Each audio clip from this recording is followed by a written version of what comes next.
Ireo olona tsy lany tamin'ny fifidianana sy tsy atokisam-bahoaka no mivoy amin'ny fitakiana fandravana an'ireo androm-panjakana eto amin'ny firenena hoy ny filohan'ny antenimieram-pirenena sy teny Randriana Soloniaiko androany. Fantanina mipetraka hoe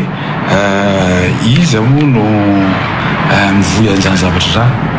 Mba na olona mivoy an'izany anie matetika na président Fokontany tsy ananany na ny inona moa anaran'ity tsy manana mera fa matetika olona tsy lany olona fa tsy ministra intsony olona fa tsy atokisam-bahoaka. Fitondrana manaraka ny lalam-panorenana ihany koa ny fitondrana mijoro amin'izao hoy sy teny Randriana Soloniaiko. Ary mbola averiko indray ity zavatra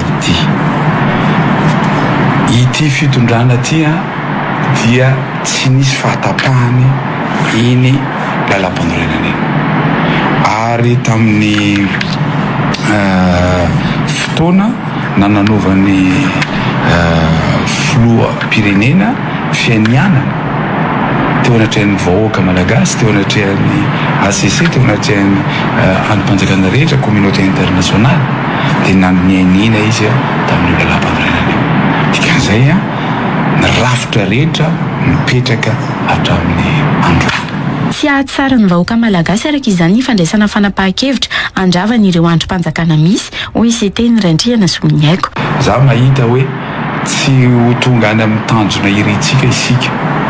raha ohatra ka zany satria na ny Banque mondiale na ny FMI na ny communauté internationale na ny vahoaka ny fidy an'ireo olona ireo misy olona anie ireo olona ireo ny fidy azy koa izany rehetra izany to no afahako miteny hoe ahatsara ny vahoaka malagasy fe izany zavatra zany sa tsy ahatsara ny vahoaka malagasy. Valiteny mahakasika an'ireo fanapahan-kevitra nisy tatoato. Voalohany dia tsy mitombona ny filazan'ireo vondrona toko politika sy fikambanana ny laza fa tsy ho tanteraka ny fanovana na ny fanavaozana izay eritreretintsika hatao amin'ny firenena ty raha tsy ravana ny androm-panjakana rehetrarehetra. Raha mijery ny tantara reo dia tsy tokony niteny an'izany. Tamin'ny 2024 dia noravana ny androm-panjakana rehetrarehetra. Zao no sika zao. Dikan'izany sa marina zany dia mbola zao nanjo atsika. Nisy crise niveriny faindroa angamba zay tafaran'ny 2024. Fa ny tena marina dia zao. Ireo olona reo mitady seza ireo olona reo dia mandainga mitady fomba hanamarinany ny fitadiavany seza. Zay ny zavatra tena misy. Hevitra manokana ty esano engage que moi le resaky panina sy tena aminazy zany re fondation zany dia hoe refonder misy zavatra ratsy eo zany fondement le zavatra fondement zany fototra. Dikan'izay raha hanao refondation dia tena hoe miverina amin'ny vahoaka miala amin'ny ordre constitutionnel satria constitution io efa tsy mety miala ny rafitra rehetrarehetra. Ny ahafahana miala amin'izay ary manara-dalàna dia mametraka ny assemblée transitoire populaire izay tena fahefan'ny vahoaka inclusif. Ao ny manapaka hoe ohatr'izao ny ataontsika rafitra, ao ny manapaka hoe izao ny activité tokony ataon'ny fitondram-panjakana manatanteraka fotsiny ny président sy ny gouvernement. Ka raha mbola tsy misy izay tena hoe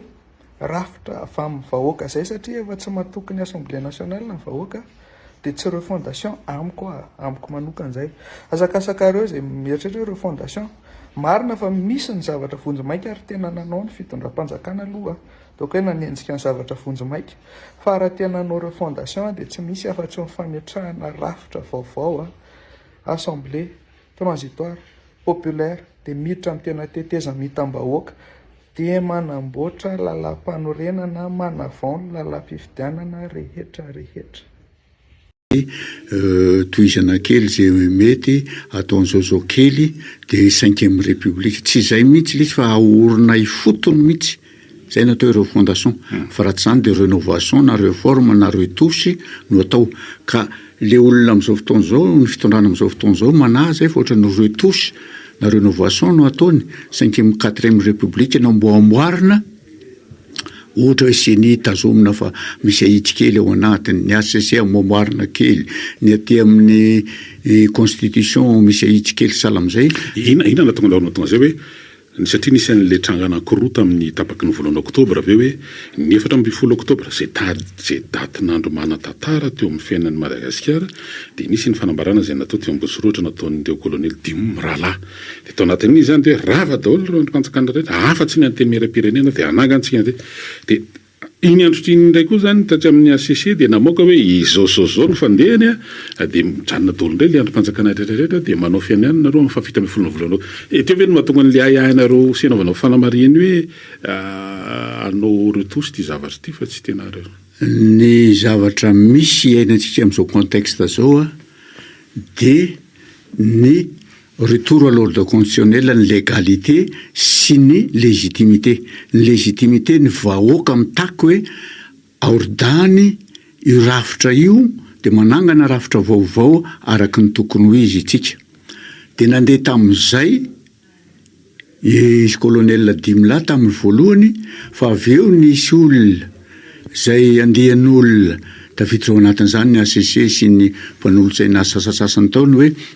aleo mijanona amin'ny cadre constitutionnel amin'ny cadre légal ihany tsika fa raha tsy zany tsy mahita famatsim-bola avany amin'ireo tandrefana sy ny sisa dia lasa miverina dia hitanao lasa ridicule be satria le tombontsoa-pirenena koa saingy na mahatonga ny lerako tambo mety no mipaika amin'izany hoe le firenena efa sahirana latsaka katerena karaha mbola tapaka rehefa matsim-bola karazana hoe tsika mbola supervision amin'ireo ataontsika hoe bailleur sy traditionnel zany dia mety ho sahirana teto le firenena ka mety zay no nibaika tao anatin'ilay fandraisana ilay fanapakevitra mila fahasahina io niaina tamin'izany foana nysika hatramin'izay nanaovana ajustement structurel sy ny sisa zay aza mananana fa so tsy mahazo vola amin'ny banque mondiale sy ny FMI so ohatran'izao dia niainana ane zany fa mbiaiza le firenena nefa hatramin'izao firy ny karazana mpitondra teto niaina tamin'izany fa aiza ny firenentsika hatramin'izao mila fotoana manapa-kevitra ianao hoe tsy mety io fa mila manovotsika na tiany tandrefana zany na tsy tiany tandrefana mila manovotsika arak'izay mampety atsika satria tsika manana ny souveraineténtsika mila sa fa tsy ampitahory ny olona anaovan'ny olona chantage amin'izany foana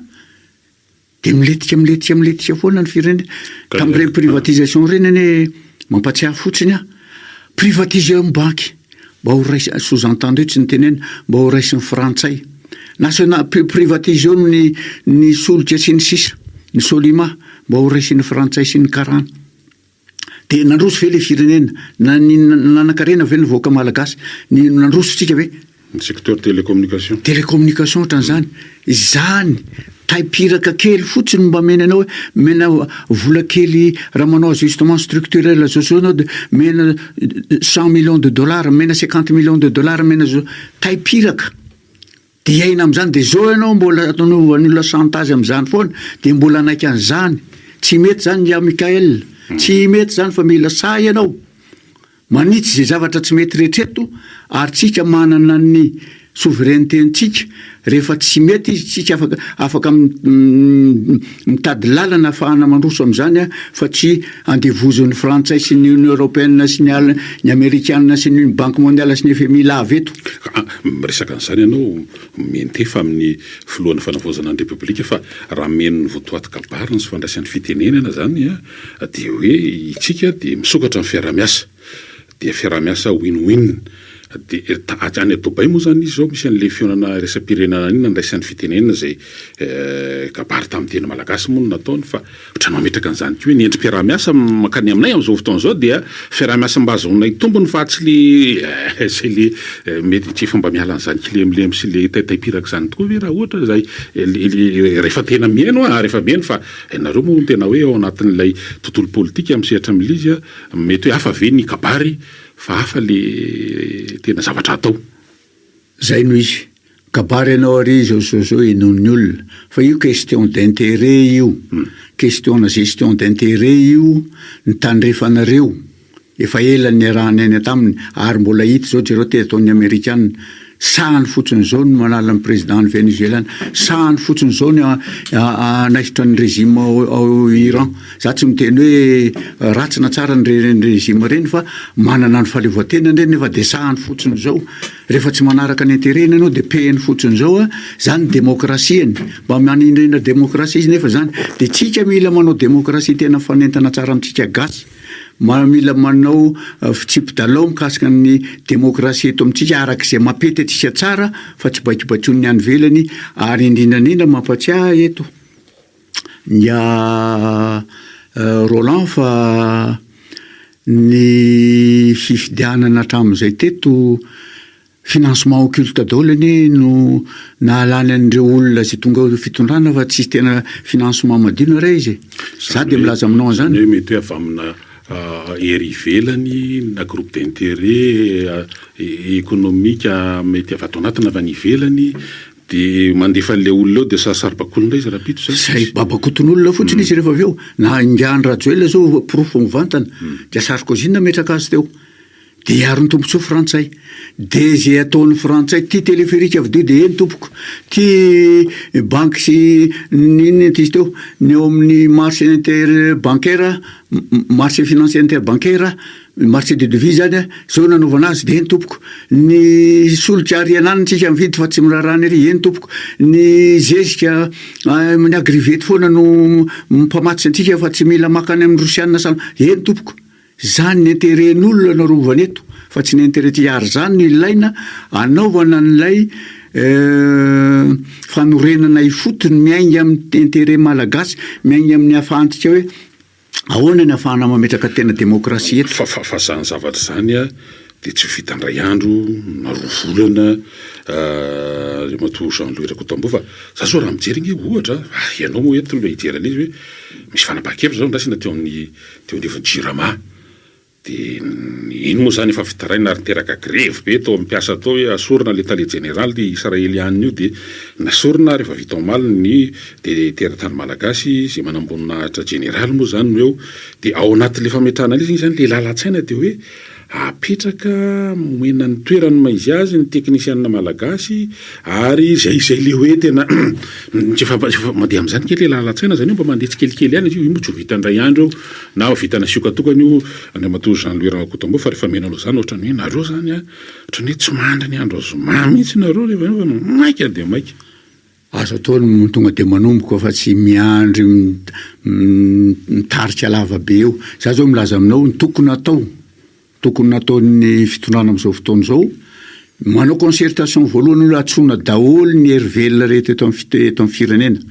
hoe inavy ny tokony amboaritsika eto amin'ity firenena ity fa tsy izy mikonokonona araka izay tia nanaovana zany inavy ny tokony amboaritsika eto amin'ity firenena ity ahoana ny fomba anaovana azy de samy milaza ny heviny eo angonina daholo ny hevitra rehetrarehetra